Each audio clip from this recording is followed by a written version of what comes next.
नमस्कार। निवेश कार्यक्रम में आपका बहुत बहुत स्वागत है। साथ ही आपको धनतेरस पर्व की बहुत बहुत शुभकामनाएं। हम उम्मीद करते हैं कि इस धनतेरस पर, इस दीपावली पर्व पर आपके धन धान्य में वृद्धि हो और इस तरह की कुछ टिप्स हम इस कार्यक्रम के ज़रिए आज आप तक पहुंचाना चाहते हैं कि निवेश के नज़रिए से इस दिवाली को कैसे खुशगवार बनाएं। हमारा आज का विषय है धन समृद्धि और निवेश। निवेश के जरिए किस तरह से हम धन समृद्धि में वृद्धि कर सकते हैं। और आज इस विषय पर हमारे साथ स्टूडियो में हैं श्री हरीश कृष्णानी जी। कृष्णानी जी, स्टूडियो में आपका बहुत बहुत स्वागत है। वित्त विशेषज्ञ हैं। आप निवेश से संबंधित जो भी सवाल करना चाहें, शेयर बाज़ार से संबंधित जो भी जानकारी लेना चाहते हैं, आप सीधे फ़ोन कर सकते हैं। दूसरे विशेषज्ञ हैं हमारे श्री वैभव मुखरैया जी। वैभव जी, आपका भी स्टूडियो में बहुत बहुत स्वागत है। सराफा व्यवसायी हैं और जैसा कि परंपरा है हमारी कि धनतेरस पर कीमती धातुएं, स्वर्ण या चांदी में हम निवेश करते हैं और ख़रीदते हैं। इस तरह से आप सराफा की क्या गतिविधियां हैं और किस तरह से सोना आप खरीदें, क्या सावधानियां उसमें होना चाहिए ताकि आपका जो ख़रीदारी है वो सुरक्षित रहे और भरोसेमंद रहे। आप नोट कीजिए हमारे फ़ोन नंबर्स 266049 हमारे यहाँ का टेलीफ़ोन नंबर है और भोपाल के बाहर के दर्शक STD कोड 0755 लगाकर 266049 नंबर डायल कर सकते हैं। टोल फ्री नंबर पर भी आप फ़ोन करें 1800-233-0040। तैयार हो जाइए फ़ोन करने के लिए और धनतेरस पर्व को विशेष बनाने के लिए, अच्छी खरीदारी के लिए आज आपको क्या टिप्स देने वाले हैं, हम बात करते हैं हमारे विशेषज्ञों से। हरीश जी, शुरुआत आपसे ही करते हैं जी कि दिवाली पर्व बड़ा पर्व है हमारे देश का और सीधा सीधा धन समृद्धि लक्ष्मी के स्वरूप से जुड़ा हुआ है। शेयर बाज़ार में क्या तैयारियां हैं इस दिवाली को ख़ास बनाने के लिए? सबसे पहले तो मैं दर्शकों को बहुत बहुत शुभकामनाएं दूंगा धनतेरस पर्व और दिवाली पर्व की। और जो ये दिवाली है, आपको याद होगा पिछली दिवाली पे भी हमने एक कार्यक्रम किया था दिवाली पे ही। उस पर हमने गोल्ड से लेकर गोल्ड, सिल्वर और शेयर मार्केट के बारे में बात करी थी।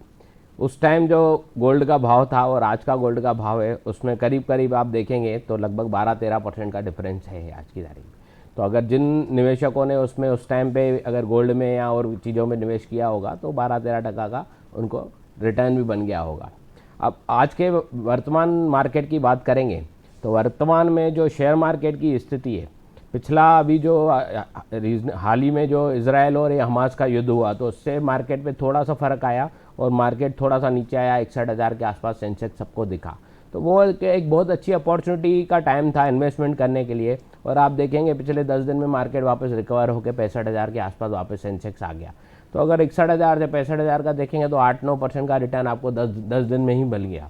तो और यहाँ से जो हिंदुस्तान का भविष्य दिख रहा है वो सबके सामने है। गवर्नमेंट की जो पॉलिसीज़ हैं वो काफ़ी अभी अच्छी पॉलिसीज़ हैं, इकोनॉमी के लिए काम कर रही है गवर्नमेंट।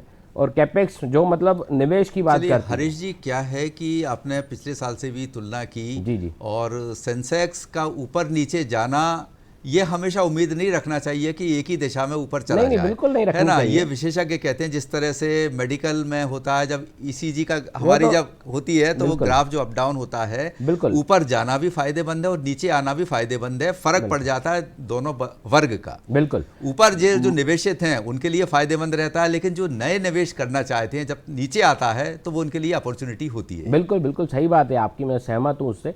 मार्केट का स्वभाव जो रहता है अप एंड डाउन में ही अच्छा लगता है मार्केट भी। तो मैंने वही बताया, मार्केट नीचे आया फिर वापस मार्केट ऊपर आया। बाकी जो देखिए मार्केट चलता है आप मार्केट की रिटर्न से। जो कंपनियां मार्केट के अंदर लिस्टेड हैं वो कैसा काम कर रही हैं, उनकी प्रॉफिटेबिलिटी क्या है। अभी जैसे Q2 के सबके रिजल्ट्स आना चालू हो गए हैं, तो अभी जो रिजल्ट आ रहे हैं सबके अच्छे रिजल्ट्स आ रहे हैं। कंपनियां कैपेक्स कर रही हैं। आज की तारीख में आप किसी भी मतलब गाड़ी को उठा के देख लो, जो 4 व्हीलर्स की बात कर रहा हूं मैं, सभी बड़ी गाड़ियों में 6 महीने, 8 महीने, 12 महीने की बुकिंग्स चल रही है। तो कहीं ना कहीं अगर सेल है तभी बुकिंग चल रही है। आप GST का फिगर देख लो, हर महीने लगभग 1,60,000, 70,000, 75,000 करोड़ रुपए जो GST का कलेक्शन आ रहा है। तो वो पैसा कहीं ना कहीं गवर्नमेंट को जो आ रहा है, गवर्नमेंट भी इन्वेस्टमेंट कर रही है, चाहे वो इंफ्रास्ट्रक्चर पे कर रही हो। तो कहीं ना कहीं अगर वो वृद्धि हमें हर क्षेत्र में, हर व्यवहार में नजर आ रही है। वैभव मुखरैया जी, आपसे बात करते हैं कि धनतेरस का पर्व है और धनतेरस पर ख़ास तौर से सराफा बाज़ार में बेहद रौनक रहती है। हमारी परंपरा भी है कि उस दिन स्वर्ण खरीदते हैं या चांदी या जो अपनी सामर्थ्य के अनुसार लेते हैं। पिछले कुछ वर्षों से अगर हम देखें कि 3-4 सालों की तुलना में इस वर्ष काफ़ी कुछ सामान्य स्थिति है और रौनक बहुत अच्छी है। देखिए, सबसे पहले तो धनतेरस की सभी दर्शकों को बहुत बहुत शुभकामनाएं। क्या है, दीपावली का त्यौहार जो है सभी वर्गों में मनाया जाता है और अच्छी तरीके से मनाया जाता है। हर व्यक्ति जो है दीपावली का त्यौहार मनाता है, तो उस हिसाब से देखा जाए तो इस बार बहुत ही अच्छी मार्केट में रौनक है जी। और लोगों का ऐसा सोचना था, इजराइल हमास का जो युद्ध हो रहा है उसकी वजह से कुछ अप एंड डाउन मार्केट में होगा, लेकिन ऐसा कुछ समझ में नहीं आया। लोगों को दिलों में बहुत खुशी है, भाई साल भर का त्यौहार है, लोग खरीदी करते हैं, गोल्ड भी खरीदते हैं, सिल्वर भी खरीदते हैं, और निवेश के हिसाब से गोल्ड सिल्वर एक बहुत ही अच्छी माना जाता है। जी वैभव जी, आपसे चर्चा जारी रहेगी। एक कॉलर हमसे जुड़ चुके हैं बाराबंकी उत्तर प्रदेश से, नंदस्वरूप मिश्रा जी। जी हेलो।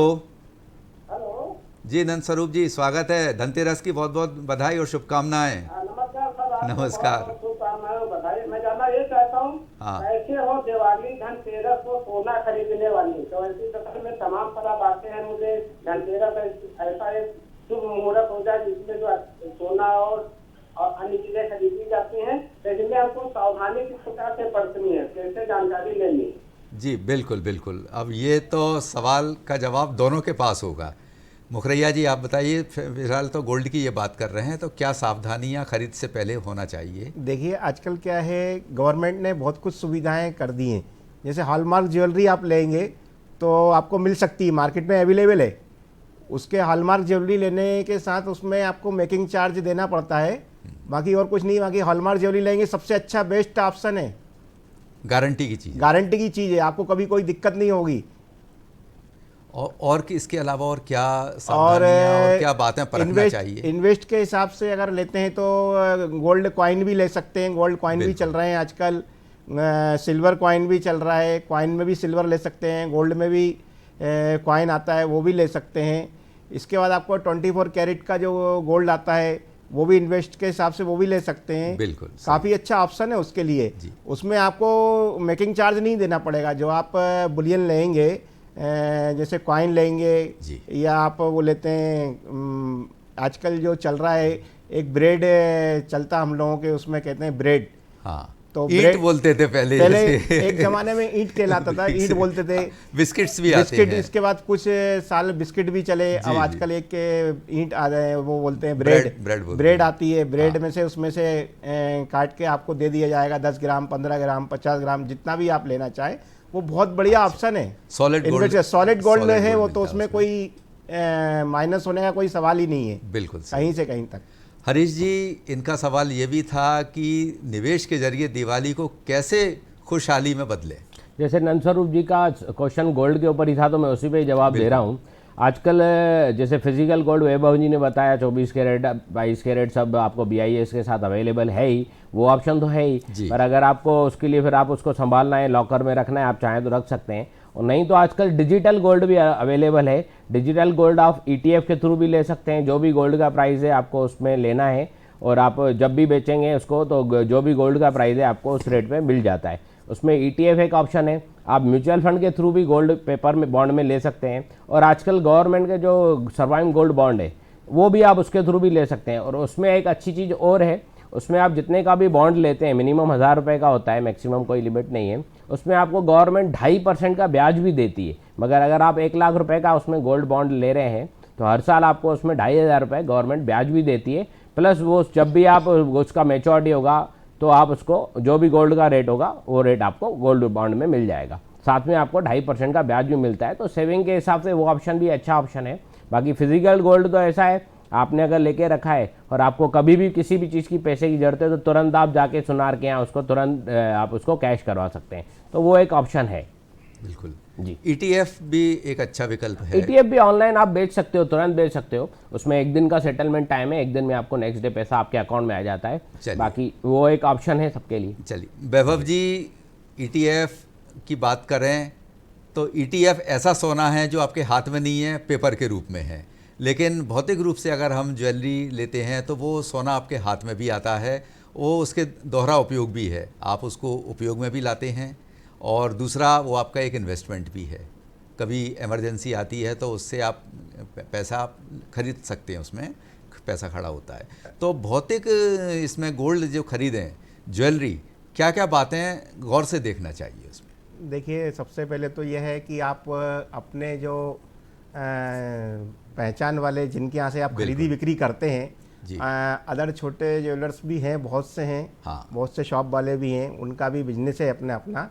लेकिन जहाँ तक मेरा सोचना है, एक अच्छे व्यक्ति से, अच्छे दुकानदार से जिसके यहाँ आपका लेन देन चल रहा है, अब पहले तो ऐसा होता था कि साहब 4 पीढ़ी से चल रहा है हमारा, 5 पीढ़ी से चल रहा है, एक ही दुकानदार के यहाँ 10 पीढ़ी से चल रहा है, उन्हीं के यहाँ से लेन देन। अब वो सब खत्म हो चुका है। सही। वो एक समय के हिसाब से सब चेंज हो गया है, चेंज हो गया। पीढ़ियाँ भी चेंज हो गई हैं, आजकल के लोगों की सोच भी चेंज हो गई है। बिल्कुल। उस हिसाब से देखा जाए तौर तो तरीके, सब कुछ, तौर तरीके, मानसिकता मानसिकता चेंज हो गई है बिल्कुल, लोगों बिल्कुल। की। जी। तो सबसे बढ़िया है कि जो अच्छे दुकानदार हैं आपके शहर में, आपके गांव में, जो प्रतिष्ठित जो दुकानें हैं प्रतिष्ठित वहीं से दुकानें जाएं। हैं। बिल्कुल। देखिए, प्रतिष्ठित दुकानों पे तो आप जाएंगे तो उसमें कोई कहीं से कहीं तक आपको कोई दिक्कत है ही नहीं, जी। समझ गए ना। आप नई दुकान पे भी जाएं तो वहाँ से भी आप जो कॉइन है या ज्वेलरी है 916 की जो BI से हॉलमार्क वाली जो ज्वेलरी है वो आप ले सकते हैं, कोई उसमें कोई दिक्कत नहीं है। जी, जी। वो सर्टिफाइड ज्वेलरी में तो क्या दिक्कत है, उसमें आप कहीं से भी ले सकते हैं। अच्छा, आपने BIS की जिक्र किया, भारतीय मानक ब्यूरो, किस तरह की वहाँ गारंटी उपलब्ध करा देता है? देखिए, आजकल क्या है, एक वो चल गया है, क्या बोलते हैं, HUID।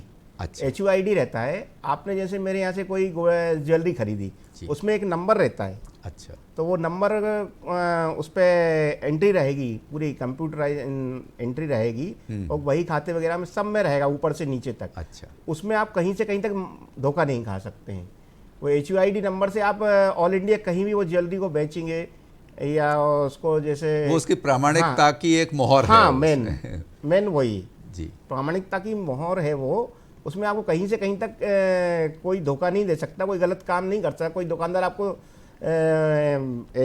HUID नंबर लगा हुआ कोई ज्वेलरी जो है आपको अदर नहीं बेच सकता।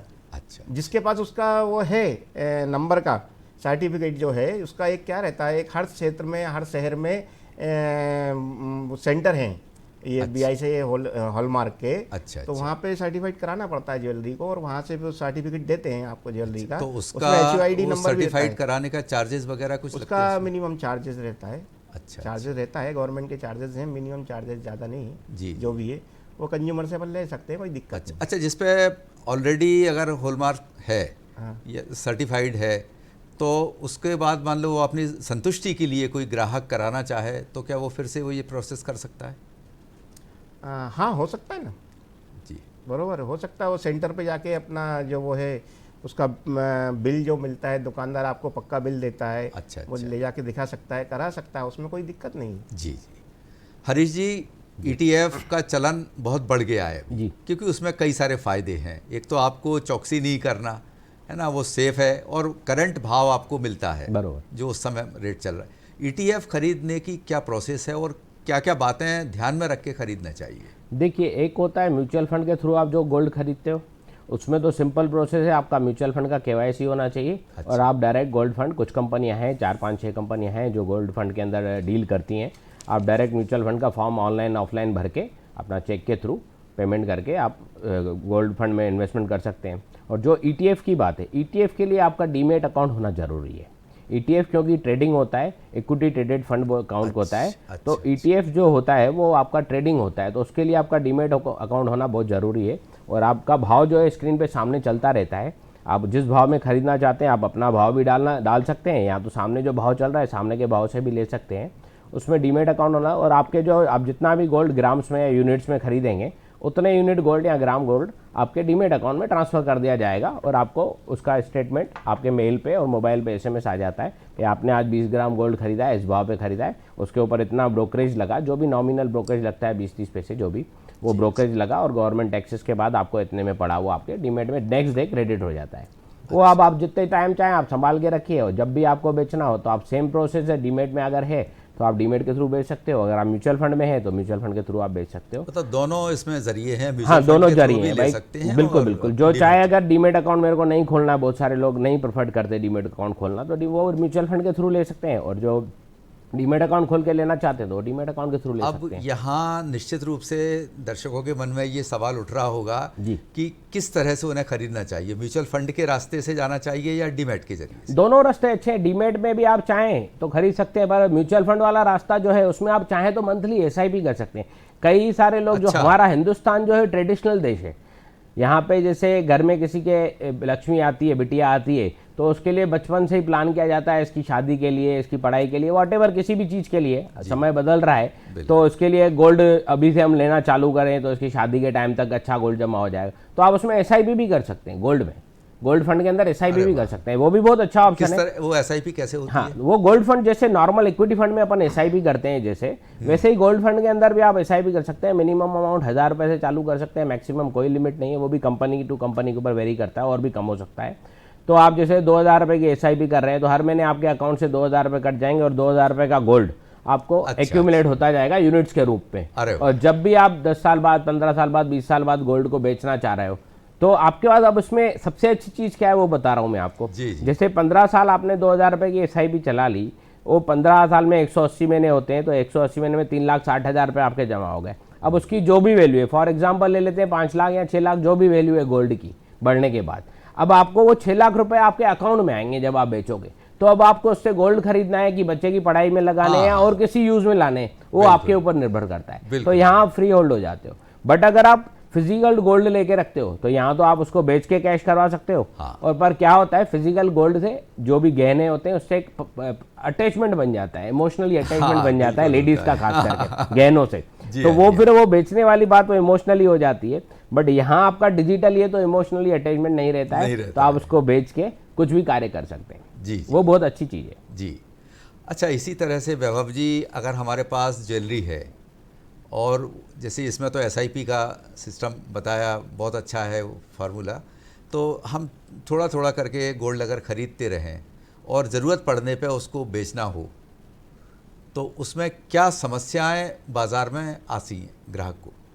देखिए, फर्स्ट ये रहता है कि अगर आपने जिस शॉप से ख़रीदा है, जी जी, उस शॉप वाले का नाम होना चाहिए, बिल होना चाहिए पक्का। अच्छा अच्छा, तो आप सेल कर सकते हैं। अच्छा अच्छा, हाँ, आसानी से कोई भी दुकानदार आपका ज्वेलरी ले सकता है अगर आपके पास पक्का बिल है, लिखा पढ़ी में है। अदरवाइज़ नहीं ले पाएगा कोई। ऐसे मार्केट में ऐसे बहुत से लोग बेचने आते हैं, हाँ। बिना बिल के कोई नहीं खरीदता, कोई भी ज्वेलरी शॉप वाला कोई बिना बिल के लेता ही नहीं गोल्ड अच्छा सिल्वर। अच्छा अच्छा। अब सवाल ये उठता है कि चलिए जो ख़रीदा उसका बिल है, लेकिन जो पुश्तैनी चला आ रहा है पीढ़ी दर पीढ़ी, सास से बहू पे आता है, बहू से उसकी बहू पे जाता है, उसका कुछ नहीं रहता। अगर मान लीजिए ऐसी नौबत आती है कि उसको क्रय विक्रय करना होगा, वो फिर उसमें क्या रहता है कि अपना जो पहचान वाले जो दुकानदार हैं, अच्छा, जिनके यहाँ आपका कंटिन्यू आना जाना है सालों से पीढ़ी दर पीढ़ी, तो वो तो फिर आपको जानते ही ना, आपको वहाँ पहचान बताने की फिर ज़रूरत ही नहीं ना। अच्छा अच्छा, ये भी होता है, ऐसी बात नहीं है, जी जी, ऐसा भी होता है, उसमें पहचान बताने की ज़रूरत नहीं पड़ती। इसमें मैं एक और चीज़ ऐड करूंगा। हाँ। कई बार क्या होता है, जैसे आपने बोला पुश्तैनी सोना है, वो पुश्तैनी सोना बेचना है, बिल नहीं है, ट्रांसफ़र हो के आया है, तो उस केस में क्या है, अगर दुकानदार पहचान का है वो तो कर ही देता है, पर उसके साथ साथ ज़्यादा से ज़्यादा क्या होता है, वो एक नोट शीट बना लेते हैं और एक आईडी प्रूफ लगा के उससे ले लेते हैं। क्या है भैया, कल को कोई कानूनी कार्रवाई हो जाए, कई बार होता है हम पहचानते नहीं और चोरी का सोना है या ऐसा है, तो कोई कानूनी कार्रवाई ना हो तो उससे एक आईडी प्रूफ ले लिया जाता है, ओरिजिनल को देख के वेरीफाई करके, और आईडी प्रूफ लेके और एक कागज़ पे पूरा लिख के डिटेल्स, इतना गोल्ड है, ये चीज़ें हैं और ये मैं बेच रहा हूँ इनको, तो वो एक वेरिफिकेशन प्रोसेस है। जिस तरह हम गाड़ी बेचते हैं, सेल लेटर बनाते हैं, बिल्कुल बिल्कुल वैसे वेरिफिकेशन प्रोसेस है, गवर्नमेंट ने भी थोड़ा छोड़ा हुआ है। पर आईडी प्रूफ और पैन कार्ड की कॉपी हो गई, आधार कार्ड की कॉपी हो गई, वो लगा के, और जैसे आजकल तो खरीद पे फरोख्त पे भी आप 50,000 से ऊपर का गोल्ड खरीद रहे हैं तो पैन कार्ड मांगते हैं, दुकानदार भी मांगते हैं, यहाँ आप ऑनलाइन पेमेंट कर रहे हैं तो उसका पूरा प्रोसेस मांगते हैं, डिटेल्स मांगते हैं। तो ये अच्छी चीज़ें हैं, गवर्नमेंट भी अब धीरे धीरे सब चीज़ें ट्रांसपेरेंट कर रही है, तो ये तरीका भी है उसको बेचने का, पुराने गोल्ड को। जी जी। हरीश जी, ETF की हम बात कर रहे थे, तो आपने SIP की जो बताई, तो SIP वैसे तो अपनी सामर्थ्य के अनुसार हर व्यक्ति करता है और करना भी चाहिए, जिसकी जितनी क्षमता है उस हिसाब से 500, 1000, 2000, 10,000, 20,000 जो भी है, लेकिन एक आइडियल फिगर जो होती है कि एक मतलब ऐसे 5 या 10 साल के होराइजन पे अगर हम इन्वेस्ट करना चाहें उसमें, तो वो आइडियल फिगर कितनी होना चाहिए जिससे एक उसको अच्छा अमाउंट मिल सके मैच्योरिटी पे? मैं अभी एक इंडस्ट्री की बात करूंगा। हमारे म्यूचुअल फंड इंडस्ट्री में आज की तारीख में जो एसआईपी बुक है ओवरऑल 16,000 करोड़ रुपए से ऊपर का एसआईपी बुक हो गया है मंथली, मतलब 16,000 करोड़ रुपए मंथली एसआईपी के थ्रू आ रहे हैं आज की तारीख। और उसका जो एवरेज फिगर आ गया है आज की तारीख में 8 से 9,000 रुपए के बीच पर एसआईपी एवरेज फिगर आ गया है। बाकी आपकी इनकम कितनी है, सामर्थ्य कितना है, आपने जो बात बोली उसके हिसाब से आदमी एसआईपी करता है। तो मैं जनरली बोलता हूँ आपकी जो मंथली इनकम है उसका एटलीस्ट 30% आदमी को सेव करना चाहिए अपने भविष्य के लिए, 30% सेव करना चाहिए। अगर आपका उसमें आपका LIC चल रहा है या वॉटेवर जो भी आपका और कोई प्रीमियम जा रहा है, उसके बाद जो भी पैसा बच रहा है आप म्यूचुअल फंड में एसआईपी के थ्रू डाल सकते हैं। चाहे वो आप गोल्ड फंड में डालें, चाहे वो इक्विटी फंड में डालें, चाहे वो डाइवर्सिफाइड करके रखें, दोनों में डाल सकते हैं। तो ऐसा कर सकते हैं। एक जनरल कैलकुलेशन बना हुआ है हमारा, अगर कोई व्यक्ति 10,000 रुपये महीने की एसआईपी करता है और उसको 20 साल तक चलाता है तो 20 साल में 240 महीने होते हैं। तो 240 महीने में 10,000 रुपये के हिसाब से आपके 24 लाख रुपए जमा होते हैं। और अगर 12% का भी एवरेज रिटर्न लेके चलें, ये कोई गारंटी नहीं है, 12% का भी अगर एवरेज रिटर्न लेके चलें तो 12% से वो पैसा लगभग आपका 80 लाख रुपए के आसपास आराम से, 80-90 लाख रुपए के आसपास आराम से बन जाता है। तो 24 लाख रुपए के अगर 80 लाख रुपए बन रहे हैं और 20 साल का समय भी है तो मेरे हिसाब से ये बहुत अच्छा फिगर भी है आपको। और अगर मार्केट ज़्यादा अच्छा रिटर्न देता है, 15% के आसपास का रिटर्न देता है, तो 15% से ये अमाउंट हो जाता है लगभग 1.5 करोड़ रुपए। बिल्कुल सही है, 1.5 करोड़ रुपए के आसपास हो जाता है। तो वो तो बाजार के ऊपर डिपेंड करता है रिटर्न कितना देगा। और जब भी बाजार अगर आपको मौका देता है गिरावट का, तो उसमें हमेशा निवेश करिए, घबराइए मत। अगर आप लंबे समय के निवेशक हैं तो गिरे हुए बाजार में बोलते हैं ना, गिरता मार्केट खरीदारी के लिए अच्छा होता है और बिल्कुल चढ़ा हुआ मार्केट बेचवाल के लिए अच्छा होता है। तो उस चीज़ को हमेशा समझिए, सोचकर समझकर निवेश कर। इसीलिए बोला जाता है कि आप चीज़ों को समझ के निवेश करेंगे और अपने वित्तीय सलाहकार से हमेशा सलाह लीजिए, टाइम टू टाइम उससे आप गाइडेंस कीजिए, अपने पोर्टफोलियो के ऊपर बात कीजिए, हर 6 महीने में रिव्यू कीजिए। तो रिव्यू करने से क्या होता है, चीज़ें सुलझती हैं। आप किसी भी चीज़ को, घर में अगर कोई व्यक्ति बीमार होता है तो 4 डॉक्टरों से सलाह ली जाती है, 4 परिवार के जो समझदार लोग होते हैं उनसे सलाह ली जाती है। उस सलाह के हिसाब से काम होता है तो जो व्यक्ति बीमार होता है वो जल्दी ठीक हो जाता है। तो वैसे ही अगर आप निवेश में भी आपके जो फाइनेंशियल एडवाइज़र हैं, वित्तीय सलाहकार हैं, उनसे सलाह लीजिए और सही सलाह पे काम कीजिए। तो बिल्कुल मैं आपको आश्वस्त करता हूँ आपका पूंजी बढ़ना ही बढ़ना है। बिल्कुल सही जी। तो पूंजी बढ़ती जाती है और बढ़ाना भी चाहिए। अच्छा, स्मार्ट इन्वेस्टर्स बनने के लिए ये भी शायद एक उसको ध्यान में रखना होगा कि इन्वेस्टमेंट तो किया ही है उसने, कुछ धन स्पेयर में भी इसलिए रखें कि जब मार्केट में गिरावट आती है, बिल्कुल, ताकि वो इन्वेस्टमेंट कंटिन्यू रहे और उसको उस समय खरीद भी सके वो। तो इसीलिए हम लोग बोलते हैं जनरली, आप जैसे आपके पास जो भी अमाउंट है 100 रुपये हैं, हाँ, तो 100 रुपये वैसे अगर आप जो भी निवेश कर रहे हो तो 20 रुपये आप लिक्विड फंड में रखो या ऐसे सेविंग में रखो, जहाँ से अगर आपको बाजार मौका दे तो आप तुरंत निकाल के आप उसको इक्विटी में या जहाँ पे भी आपको निवेश करना हो वहाँ शिफ्ट करो, कर सके। तो उसमें क्या है, आपका ऑटो एवरेजिंग तो हो ही जाएगा। और SIP जो सबसे अच्छा जरिया है ऑटो एवरेजिंग का, हर महीने आपका एक फिक्स अमाउंट SIP में जा ही रहा है। और आजकल SIP में भी एक और चीज़ जोड़ दी गई है, उसको स्टेप अप SIP बोलते हैं या टॉप अप SIP बोलते हैं। टॉप अप SIP में क्या होता है, एक उसके लिए उदाहरण लेते हैं अपन। आपने 5,000 रुपये की SIP करी महीने की और आपको उसको 10% से बढ़ाना है हर साल, तो वो ऑटोमेटिकली आप इंस्ट्रक्शन दे दोगे तो इस साल वो 5,000 की निकलेगी, अगले साल वो 10% बढ़ के 5,500 की निकलेगी, उसके अगले साल वो 10% और बढ़ के 5500 मतलब 550 रुपये और उसमें ऐड हो जाएंगे। तो ऐसे वो हर साल 10% से बढ़ती जाएगी। और वो कब तक बढ़ानी है, 5 साल 10 साल, क्योंकि हर एक का कैपेसिटी है, पेइंग कैपेसिटी है। तो वो आप एक वो अमाउंट भी बता दें, भाई 10,000 रुपये तक ये जाए तो बस 10,000 तक ये बढ़ जाए, तो ऑटोमेटिकली वो बढ़ के 10,000 पे जाके वो रुक जाएगी और फिर उसके बाद 10,000 की SIP निकलेगी जब तक आप चाहेंगे। तो ये एक अच्छा चीज़ है। तो उसमें क्या है, हर आदमी की अगर नौकरी पेशा है या व्यवसाय है, हर साल उसकी इनकम में बढ़ोतरी होती है, ये बोला जाता है, हर कोई ग्रोथ करता ही है। तो वो जो उसकी सैलरी बढ़ रही है, अगर वो 5% या 10% से अपनी SIP बढ़ा रहा है, बट वो जो 5 और 10% का अमाउंट है वो उसको भविष्य में बहुत बड़ा गेन करके देता है जी। आप जैसे हम लोग अभी 20 साल की SIP की बात करिए और उसमें रिटर्न की बात करिए, अगर आप उसको 15 साल चले जाओगे तो रिटर्न में 30 लाख रुपए का फर्क आ जाएगा। 5 साल में 30 लाख रुपए का फर्क आ जाएगा, क्योंकि जितना समय बढ़ता जाता है आखिरी के जो 5 साल होते हैं वो बहुत ज़्यादा काम करते हैं, क्योंकि पावर ऑफ कंपाउंडिंग को वर्ल्ड का 8th वंडर इसीलिए बोला गया है जब वो आखिरी समय में सबसे ज़्यादा तेज़ी से काम करता है। जी जी बिल्कुल। तो सेम चीज़ है इन्वेस्टमेंट में, आप धैर्य के साथ, समझदारी के साथ अगर निवेश करें तो स्मार्ट इन्वेस्टर तो आप बनते ही हो, और साथ में आप और आपका परिवार धनवान भी बनता है। बिल्कुल सही है।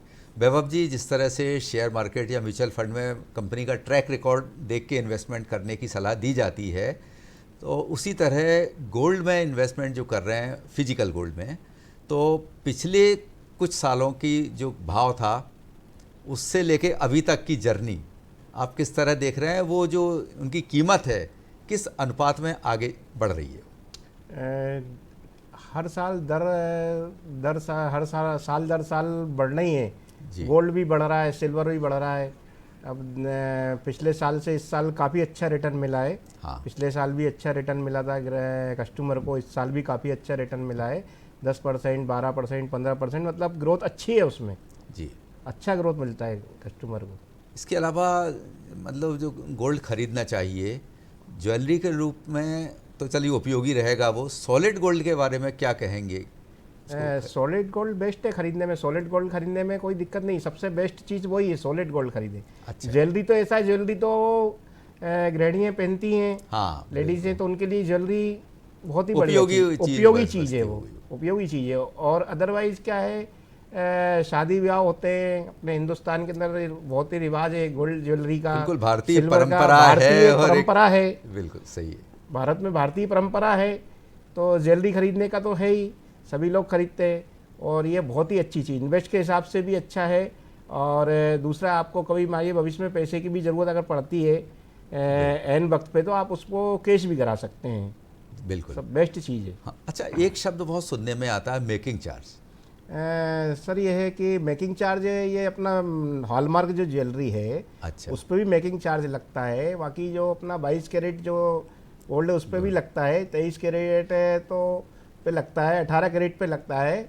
आजकल ये कैरेट के हिसाब से गोल्ड बिक रहा है, जी जी। तो उस पर मेकिंग चार्ज लगने लगा है। तो हर कैरेट पे अलग अलग उसका स्लैब है? अलग अलग स्लेब है। अच्छा, कैरेट अब कई दुकानदार ये देखिए आप 200 रुपये ग्राम भी लगाते हैं, 500 रुपये ग्राम भी लगाते हैं। अच्छा, ज्वेलरी की डिज़ाइन के ऊपर भी रहता है।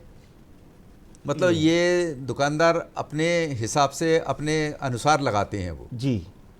ऐसा कोई गवर्नमेंट का ऐसा फिक्स नहीं है उस पर? उसमें गवर्नमेंट का कोई हस्तक्षेप नहीं अच्छा अच्छा अच्छा, वो उनके मेकिंग चार्ज अपने दुकानदार के स्तर पे होता है। आपने कैरेट की बात की, 22 कैरेट, 24 कैरेट, तो इसमें कैरेट का क्या ये स्लैब किस तरह से क्लासिफिकेशन किया जाता है और उसके क्या मायने होंगे?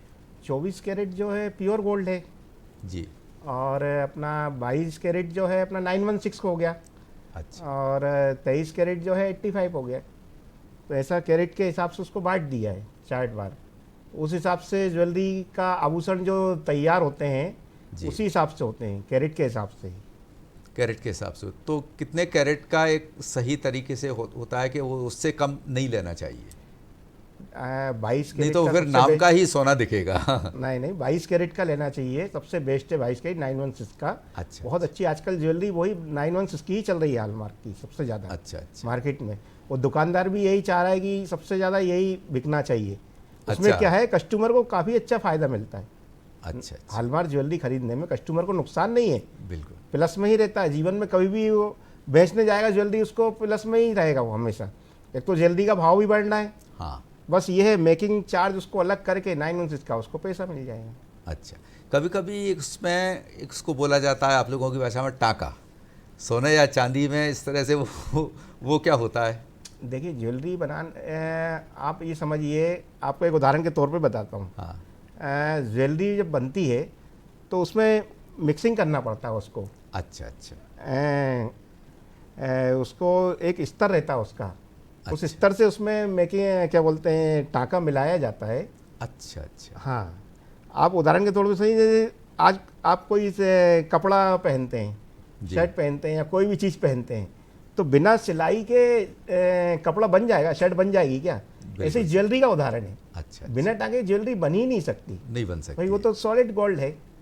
बिल्कुल सही है। ये है तो प्रोसेस हैं उसकी अलग प्रोसेस, अलग। अलग अलग प्रोसेस है जी जो मैन्युफैक्चर है उसकी अलग अलग प्रोसेस है, उसका अलग हर इसका ज्वेलरी का कैरेट के हिसाब से पूरा अलग अलग वो है, जी तो उस हिसाब से ज्वेलरी बनाई जाती बनाई जाती। हरीश भाई, जी अंतर्राष्ट्रीय स्तर पर सोने की कीमतें निर्धारित होती हैं बिल्कुल। और अंतर्राष्ट्रीय जो वातावरण है वो उसको काफ़ी प्रभावित करता है। जो अंतर्राष्ट्रीय गतिविधियां हैं, जैसे कि अभी हमास और उसका ये जो इजराइल का है, या अभी रशिया यूक्रेन का जो चल रहा था, तो उसको ध्यान में रखते हुए अपनी प्लानिंग इन्वेस्टमेंट की कैसे की जाए? देखिए, मेरा जो पर्सनल व्यू है उसमें देखा है मैंने, इक्विटी मार्केट तो हमेशा अपने हिसाब से चलता रहा है, नीचे ऊपर ये सब चीज़ें पहलू हमने देखे हैं। जी गोल्ड का जो बाजार है वो इंटरनेशनल मार्केट से बहुत ज़्यादा तवज्जो रखता है। बिल्कुल। गोल्ड अभी करंटली देखा जाए तो अगर अपन 1 महीने 1.5 महीने पीछे चले जाएं तो एक बार उसने 57,000 तक का भी भाव दिखाया था 1-1.5 महीने पहले, और आप अभी वापस आ जाओ तो अभी 62-63 हज़ार के आसपास, 62-63 के आसपास जो भाव चल रहा है, मतलब गोल्ड मार्केट की बात कर रहा हूँ। हर कंट्री में अलग भाव चलता है एक तो, और वो बेसिकली जो गोल्ड का भाव ओंस में चलता है, ओंस होता है डॉलर प्राइस चलता है। मैं 2008 में जब देखता था तो 900 ओंस के आसपास का भाव चलता था, आज लगभग 1800-1900 के आसपास है, एग्जैक्ट मेरे को पता नहीं है, 1800-1900 ओंस का भाव है, मतलब 1000 ओंस उसके बाद आप भाव बढ़ गया है। मेरे सामने मैंने जब 2008-9 का मेरे को याद है अच्छे से।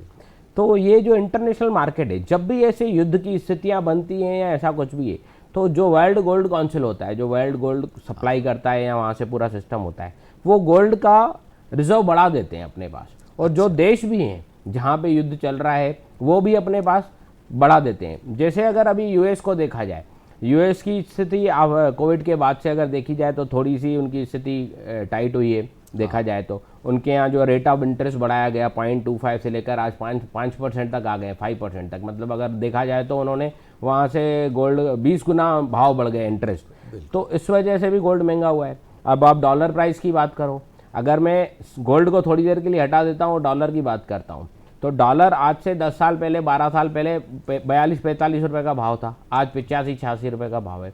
तो अगर मैं एक बात और बोलूँ तो मैं बोलूँ गोल्ड तो बढ़ा ही नहीं है, डॉलर बढ़ गया, ये भी बोल सकता हूँ, डॉलर डबल हो गया। तो पर आप देखोगे तो गोल्ड भी डबल हो गया साथ में, क्योंकि गोल्ड का भाव जो चलता है वो डॉलर से चलता है। बिल्कुल। तो ये चीज़ें हैं, और जब भी ये युद्ध की स्थितियां मैंने आपको बताया तो गोल्ड का भाव बढ़ता ही है, हमेशा ऑलवेज बढ़ा है, क्योंकि रिजर्व्स जो भी देश हैं उनको भी कहीं ना कहीं, आसपास के देश भी जो होते हैं तो थोड़ा सा भय का माहौल बनता है, कल को वो हमारे यहाँ भी ऐसा कुछ स्थिति न बने, तो गोल्ड रिजर्व्स को हमेशा बढ़ाया जाता है। तो गोल्ड रिजर्व जैसे जैसे बढ़ते हैं उस देश की इकोनॉमी मजबूत होती है। आपको ये पता होगा करेंसी नोट गोल्ड रिजर्व के अगेंस्ट में छापे जाते हैं हर देश के। बिल्कुल बिल्कुल। तो बीच में जैसे यूएस ने कंटिन्यूसली कोविड के टाइम डॉलर छाप के बांटे भी, तो बांटने के बाद उनकी ये स्थिति बन गई, तो अब वो गोल्ड रिजर्व बढ़ा रहे हैं अपने, क्योंकि उनको वो इन्फ्लेशन को अगर कंट्रोल करना है, महंगाई को, तो वो अपने को गोल्ड रिजर्व और डॉलर प्रिंटिंग को दोनों को मैच करना पड़ेगा।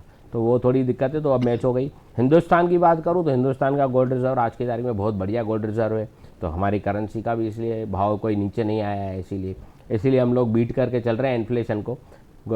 यूएस ने लगभग 0.25% रेट बढ़ा दिया, पर हमारे हिंदुस्तान में 1.5% 0.2% का रेट बढ़ा है, जो हम लोगों को आदत है। 1-1.5% हम मैनेज कर सकते हैं, पर अगर आपका कोई होम लोन में रेट आपका 1% था, वो 1% से 6% पे आ जाए तो बहुत बड़ी दिक्कत वाली बात है। पर अगर आपका 7% से लोन था, 7 से वो 8.5 पे आ गया तो कोई दिक्कत वाली बात नहीं, वो थोड़ा बहुत इधर ऊपर नीचे चलता है। और आने वाला 1-1.5 साल यहाँ से और लग रहा है, इन्फ्लेशन को यूएस कंट्रोल करने में लगाएगा, 1-1.5 साल और लगेगा, तो वही हमारे साथ भी चलेगा। तो 1-1.5 साल में हम भी धीरे धीरे रेट ऑफ इंटरेस्ट कट करेंगे। तो मेरे हिसाब से ये कि नेक्स्ट जो अपने चुनाव हो जाएंगे, उसके बाद जो 2024 के चुनाव होने हैं, उसके बाद धीरे धीरे जो भी गवर्नमेंट आएगी उस हिसाब से कार्य करेगी, इन्फ्लेशन के ऊपर कार्य करेगी। और हमारे जो रिजर्व बैंक के अपना गवर्नर साहब हैं, बहुत ही समझदारी के साथ और बहुत ही सोच समझ के जो भी कार्य करते हैं, बहुत पूरी पॉलिसीज़ को समझ के देख के करते हैं। तो हमारा गोल्ड रिजर्व बहुत अच्छा है, और देश भी जो है गोल्ड में इन्वेस्टमेंट इसलिए ही करते हैं कि हमारी कल को इकोनॉमी पे कोई डेंट न पड़े। तो हमारे पास गोल्ड रिजर्व होगा, तो बीच में जैसे इंग्लैंड ने गोल्ड बेचा था बहुत ज़्यादा, तो वो इसीलिए बेचा था, उनको दिक्कत थी, तो उन्होंने अपना गोल्ड बेच के अपने आप को बचा लिया। तो गोल्ड रिजर्व इसलिए होता है, तो इसलिए बोलते हैं थोड़ी थोड़ी जो छोटी छोटी बचत है, और अगर आपके पास रिजर्व है, और ये मौके होते हैं, जैसे आज धनतेरस है, तो एक बहाना भी बनता है, नहीं चलो जो जिसका सामर्थ्य होगा तो 5 ग्राम 2 ग्राम 10 ग्राम 100 ग्राम जिसको जिसकी सामर्थ्य होगी वो ऐसा खरीदेगा। तो ये हमारे भविष्य के लिए भी बचत का रूप है। बिल्कुल सही है। और एक समय था भारत को सोने की चिड़िया कहा जाता था, और वो चिड़िया अभी भी है, ऐसा नहीं है। मेरे को तो लगता है अब हम सोने की चिड़िया नहीं, सोने का बाज बन जाएंगे। हाँ बिल्कुल बिल्कुल। अब सोने के बाद हम बात करें वैभव जी चांदी की, क्योंकि चांदी भी कीमती धातुओं में है और चांदी का भी बहुत महत्व है। चाहे हम अपने वैज्ञानिक दृष्टिकोण से देखें, आध्यात्मिक दृष्टिकोण से देखें या भौतिकता से देखें, चांदी के बारे में आप क्या सलाह देना चाहेंगे दर्शकों को कि बाज़ार इस समय कैसा है और किस रूप में लेना चाहिए उनको?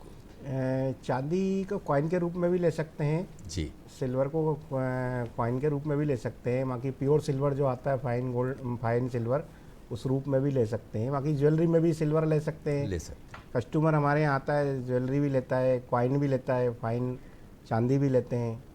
मार्केट जो रेट होता है वही रेट, जैसे आज का रेट समझिए आप 72 है, 72,000 रुपये किलो है चांदी का रेट। तो उस हिसाब से बाकी अच्छा आज मार्केट में बहुत अच्छा, क्योंकि चांदी की भी डिमांड हमारे यहाँ काफ़ी रहती है, उसमें बहुत बढ़िया रहता है चांदी का, तो बहुत ही अच्छा चलता है। अच्छा, जब ज्वेलरी बनाने की बात आती है तो मेकिंग चार्ज की जो अभी हम चर्चा कर रहे थे, तो क्या सोने और चांदी में अलग अलग रेट उसकी रहती है? जी हाँ, सोने में अलग रहेगा, चांदी में अलग रहेगा। चांदी का मेकिंग चार्ज अलग लगता है, गोल्ड का अलग लगता है। जी हाँ हरीश भाई। चांदी में एक और चीज़ ऐड करना चाहूँगा, चांदी का जो फिजिकल गहनों में और जो यूज़ है, इन्वेस्टमेंट में यूज़ है, उसके अलावा इंडस्ट्रियल यूज़ भी बहुत है। चांदी का दवाइयों में, ऑटो पार्ट्स में, बहुत सारे आपके जो छोटे छोटे पार्ट्स बनते हैं, घड़ियों में, बड़े बड़े ब्रांड्स में, मतलब इन चीज़ों में इंडस्ट्रियल यूज़ भी चांदी का बहुत ज़्यादा होता है। और मेरे हिसाब से, मेरे को जितनी जानकारी है, आजकल चांदी का इंडस्ट्रियल यूज़ बढ़ गया है, मतलब ज्वेलरी और इन चीज़ों से ज़्यादा इंडस्ट्रियल यूज़ बढ़ गया है। और इसीलिए चांदी में आप पिछले 2 साल से देखोगे बहुत अच्छी तेज़ी है, और चांदी तो यहाँ से और अच्छा तेज दिख भी रहा है, मतलब चांदी यहाँ से और अच्छी जाएगी। अच्छा, और निवेश के लिए चलिए गोल्ड की तो हमने बात की, हरीश जी कई और सारे विकल्प भी होते हैं निवेश के बारे में, जी जी, है ना? वो अपने हिसाब से लोग करते हैं, जैसे कि लिक्विडिटी बरकरार रखने के लिए बैंक में निवेश सबसे बेहतर माना जाता है। बैंक के अलावा पोस्ट ऑफिस भी है, आपका कमोडिटी मार्केट है, इनको जनरली बीमा क्षेत्र में भी है। ट्रेडिशनल इन्वेस्टमेंट माना जाता है, जिससे पुराने टाइम में लोग पोस्ट ऑफिस में भी पैसा रखते थे, बैंक एफडीज में भी पैसा रखते थे, अभी भी रखते हैं बैंक एफडी में। या तो बीमा एक ऐसी चीज़ है, बीमा पे अवेयरनेस की और भी लोगों को ज़रूरत भी है, मैं बोलूँगा उस पर थोड़ा सा। बीमा और निवेश दोनों अलग अलग चीज़ें हैं। बीमा आपकी लायबिलिटीज़, मतलब जो जिम्मेदारियाँ होता है उसको कवर करता है, तो बीमा आपको उस हिसाब से लेना चाहिए। मतलब आज की तारीख में तो आप सुनते होंगे 1 करोड़ 2 करोड़ 5 करोड़ का बीमा, पहले लोग नहीं सुनते थे, इसको टर्म प्लान बोला जाता है। तो आपकी अगर ज़्यादा जिम्मेदारियां हैं, आपके ऊपर लायबिलिटी ज़्यादा है, कोई भी लोन है इस टाइप, तो आप उसको टर्म प्लान लें, असली बीमा वही है, तो आप बीमा उस हिसाब से कराएं। और बीमा निवेश की बात करें तो निवेश जैसे यूलिप प्लान होते हैं बीमे के अंदर, तो वहाँ वो निवेश काउंट होता है। बाकी जो ट्रेडिशनल प्लान है वो आपको उतना ज़्यादा रिटर्न्स नहीं देते हैं।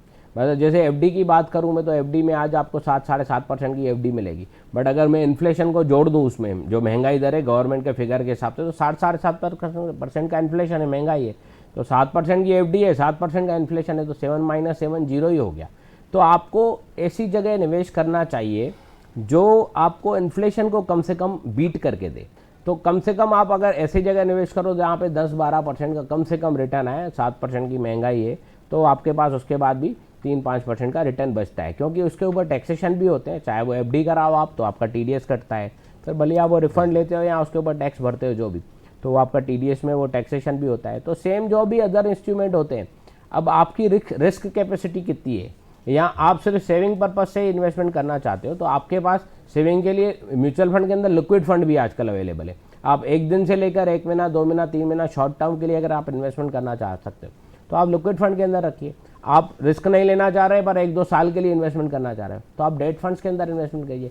डेट फंड्स के अंदर बॉन्ड होते हैं, बॉन्ड्स के अंदर इन्वेस्टमेंट किया जाता है। गवर्नमेंट सिक्योरिटीज़ होती हैं, AAA रेटेड बॉन्ड होते हैं, जो कि गवर्नमेंट ऑफ इंडिया की तरफ से भी सिक्योर होते हैं और रेटिंग एजेंसीज की तरफ से भी सिक्योर होते हैं।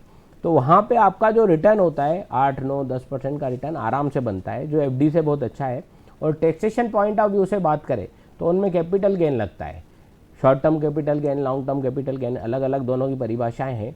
तो उस हिसाब से आप सोच समझ के इन्वेस्टमेंट कीजिए। और अगर आप लंबे समय के लिए इन्वेस्टमेंट करना चाह रहे हैं 5 साल 10 साल, तो फिर आप इक्विटी में इन्वेस्टमेंट कीजिए। अब इक्विटी में भी जो कैटेगरी डाइवर्सिफाइड है, लार्ज कैप है, मिड कैप है, स्मॉल कैप है, मल्टी कैप है, तो आपको कौन सी कैटेगरी में जाना है वो आपको डिसाइड करना पड़ेगा। अपने वित्तीय सलाहकार से आप चर्चा करेंगे, जब बात करेंगे मेरे को इतने समय के लिए करना है, मेरा ये पर्पस है, ये गोल है, तो वो आपको डेफिनेटली उसकी सही सलाह भी देंगे। आप इस फंड के अंदर जाइए, इतने समय के लिए जाइए। और मैंने जैसे पहले ही बोला 6-6 12-12 महीने में आप अपने फाइनेंशियल एडवाइज़र के साथ बैठ के रिव्यू कीजिए फंड्स को भी, भाई ये फंड में अपन ने पैसे लगाए थे और कहाँ पहुँचा, उसमें कुछ चेंज करना है क्या। तो वो भी आप जब समय समय पे आप किसी भी चीज़ को रिव्यू करते हैं तो वहाँ पे आपका अच्छा जो फाइनेंशियली आपको बेनिफिट तो मिलता ही मिलता है, प्लस आपके एडवाइज़र को भी ये पता रहता है, मेरा क्लाइंट भी अवेयर है, वो अपना पोर्टफोलियो देखता रहता है, तो मेरे को भी उसको प्रॉपर वैसे ध्यान देना है। ऐसा नहीं आप आज कोई चीज़ ले लो और 15 साल बाद ही देखेंगे उसको, ऐसा नहीं, उसको आप रिव्यू करते रहिए। घर में एक पेड़ भी लगाया जाता है तो उसको समय समय पर कटिंग की जाती है, खाद डाला जाता है, पानी डाला जाता है। वो इसलिए डाला जाता है कि वो पेड़ खराब तो नहीं हो रहा है और बढ़ता रहे वो धीरे धीरे। देखभाल बहुत जरूरी है, उसको मॉनिटर करते रहना चाहिए। बिल्कुल बिल्कुल। तो दर्शकों, निवेश कार्यक्रम जारी रहेगा। फिलहाल वक्त तो चला एक छोटे से ब्रेक का, हम फौरन लौटते हैं ब्रेक के बाद।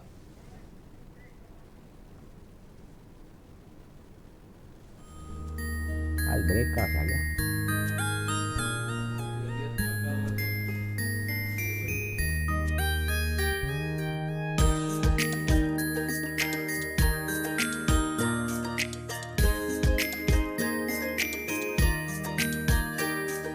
चंदा मामा नील गगन से नीचे आओ ना, साथ हमारे दूध मलाई मिलके खाओ ना। चंदा मामा नील गगन से नीचे आओ ना, साथ हमारे दूध मलाई मिलके खाओ।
ब्रेक के बाद निवेश कार्यक्रम में आपका पुनः स्वागत है। दीपावली स्पेशल इस निवेश कार्यक्रम में धनतेरस के पर्व पर आज हम बात कर रहे हैं निवेश और धन समृद्धि के बारे में। किस तरह से छोटी छोटी बचत से आप निवेश करें और निवेश के जरिए किस तरह से अपने धन धान्य में वृद्धि कर सकते हैं। हरीश जी, ब्रेक पर जाने से पहले हम बात कर रहे थे किस तरह से ये करना चाहिए, तो आगे जो अदर सेक्टर्स जो हैं निवेश के, उन पर हम चर्चा आपसे कर रहे थे। एक कमोडिटी मार्केट में भी निवेश के लिए हम धन धान्य की हम बात कर रहे हैं, तो क्योंकि ये फसल आई है अभी तो काफ़ी रौनक रहती है उसमें। कमोडिटी मार्केट में निवेश के क्या विकल्प रहते हैं और कैसे किया जाए? देखिए, कमोडिटी मार्केट में 2 टाइप के मार्केट रहते हैं। एक MCX मार्केट रहता है जहाँ पे आपका सोना, चांदी, crude oil, lead, zinc, natural gas, ये सब प्रोडक्ट रहते हैं। उसके अंदर आप खरीद फरोख्त कर सकते हो। और दूसरा रहता है एग्रीकल्चर। एग्रीकल्चर में आपका ये जितने भी एग्रीकल्चर प्रोडक्ट हैं आजकल सब उसके अंदर आ गए हैं आपके, तो उसके अंदर आप ट्रेड कर सकते हो। ग्वार हो गया, ये हो गया, जनरली जो चलता है उसके अंदर ये चीज़ें चलती हैं। बाकी आपके अपने पूरे आजकल तो चीरा वीरा सब ये जितनी भी एग्रीकल्चर प्रोडक्ट हैं सब उसके अंदर अवेलेबल है। तो वो जनरली एक आम आदमी के लिए कमोडिटी मार्केट नहीं है, वो जो व्यापारी वर्ग के लोग रहते हैं, जो MCX वाले हैं, मतलब जो ज्वेलर्स हैं वो MCX के अंदर काम करते हैं, जो ऑयल वाले हैं वो ऑयल के अंदर काम करते हैं, क्योंकि इस चीज़ की समझ होनी चाहिए। ये बहुत हाई रिस्क प्रोडक्ट है। आप अगर जब उसके अंदर तेजी मंदी इतनी स्पीड से होती है उसके अंदर, तो एक आम निवेशक उसके अंदर निवेश ना करे तो ज़्यादा अच्छा है, जिसको जब तक जानकारी नहीं हो तो वो उसके अंदर निवेश करे। बाकी जैसे आपने बोला आगे के मार्केट व्यू के लिए, तो कुछ सेक्टर मेरे को यहाँ से बहुत अच्छे दिख रहे हैं, खास करके जो ट्रांसपोर्ट और लॉजिस्टिक सेक्टर है। आज की तारीख में जैसे मैंने पहले भी बोला, हर गाड़ी के ऊपर 6-6, 12-12 महीने की वेटिंग है। अगर कंपनियां गाड़ी नहीं दे पा रही हैं तो उनको कैपेक्स करना पड़ेगा। कैपेक्स मतलब एक्सपांशन करना पड़ेगा, नई फैक्ट्री डालनी पड़ेगी, या डाल भी रही हैं कंपनियां, या किसी कंपनी को एक्वायर कर रहे हैं तो उनको प्रोडक्शन बढ़ाना पड़ेगा, क्योंकि उनको सप्लाई पूरी करनी है। डिमांड और सप्लाई का गैप है, तो वो सेक्टर बहुत अच्छा दिख रहा है। तो उसमें जितनी भी गाड़ी मैन्युफैक्चरिंग कंपनियां हैं, ट्रांसपोर्ट और लॉजिस्टिक से जुड़ी हुई चीज़ें हैं। अभी ऑनलाइन शॉपिंग का एक बहुत बड़ा दौर आ गया है, हर चीज़ ऑनलाइन खरीदता है, तो आप खरीदो कुछ भी आएगा तो वो ट्रांसपोर्ट में या लॉजिस्टिक के थ्रू ही आएगा।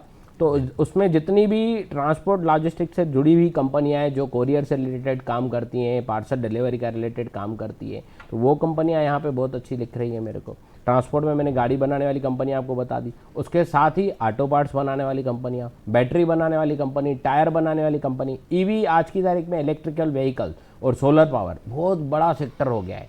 और अभी तो साहब उसमें बूंदाबांदी हुई है, बारिश होना और बाढ़ आना बाकी है। तो वो जो ईवी सेक्टर है तो वो इसी से ही जुड़ा हुआ है, ट्रांसपोर्ट लॉजिस्टिक से। तो ये बहुत अच्छा यहाँ से उभरता हुआ सेक्टर दिख रहा है। और साथ में इंफ्रास्ट्रक्चर में हमेशा बोलता हूँ, क्योंकि गवर्नमेंट की स्पेंडिंग भी, क्योंकि अगर रोड होगा तो गाड़ी चलेगी, सही है, पुल होगा तो गाड़ी जल्दी पहुँचेगी।